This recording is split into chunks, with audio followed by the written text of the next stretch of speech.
But how much is your life worth? How much is your family worth?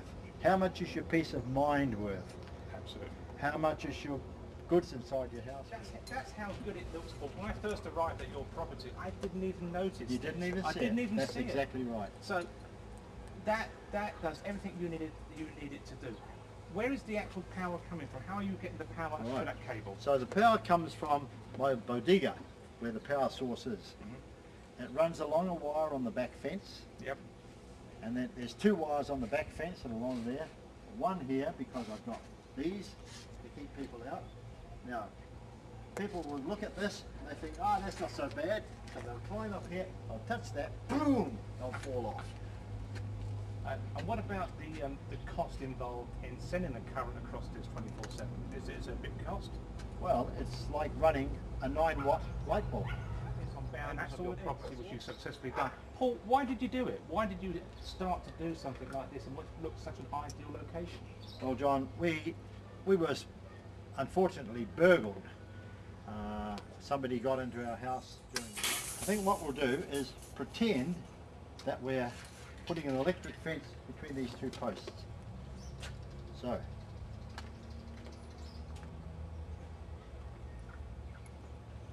Paul, does it have to be metal bars or anything. Bars, anything at all? Just, yeah. As long as they're nice and strong. Okay. If they're not strong, this tensioner will pull them out of the ground. So we simply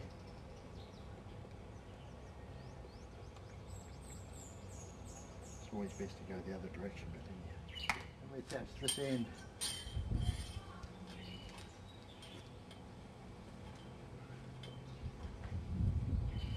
So it's not necessary to make any drilling holes or any firm fixings here. That would support it if it's tense enough. Yeah, oh yeah, yeah. So you're not making any damages to any other posts or things like that. That's fine. No, very simple. So we make the wire look nice and tight. Makes it look good. Put it around here.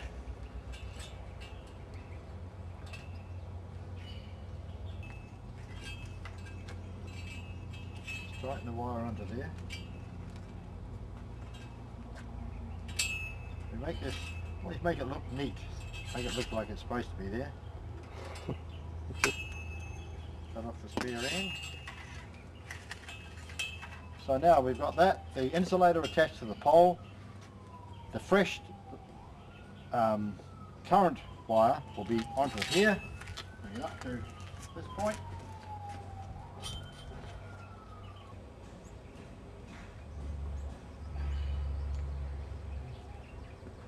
Yeah. So Paul, this in itself then would obviously go at the top of the wall or something like that.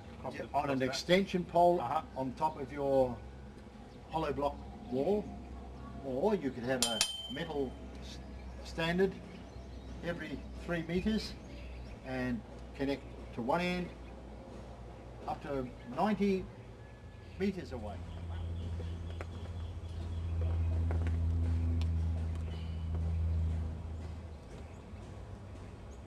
If you touched it, it would simply push your hand away because it's not AC volts, it's not alternating current.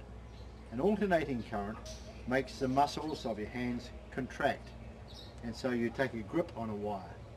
That's why when you play around with the electric circuits in your house and you touch the live wire, you get a socket that goes zzz forever. Yes. This one just goes bzzz.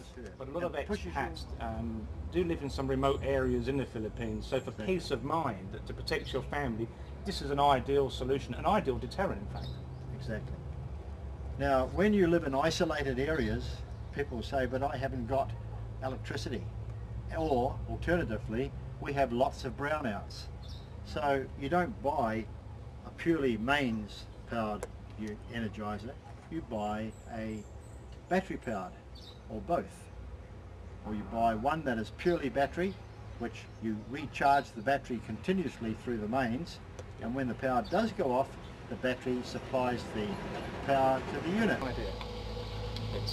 If you're trying to protect your property, you need one of these. You do never use one built by a local electrician, a Filipino electrician, because all they do is get a step-down transformer, plug it into the mains, and run 100 volts around a wire. If somebody touches it, their hand will grip it. They will get burned for a start, and then they'll probably die because they're getting AC volts. Right. So it's important to get that right at the very beginning. This is a specialised unit that's been developed for keeping heavy animals away from fence lines and to control heavy animals.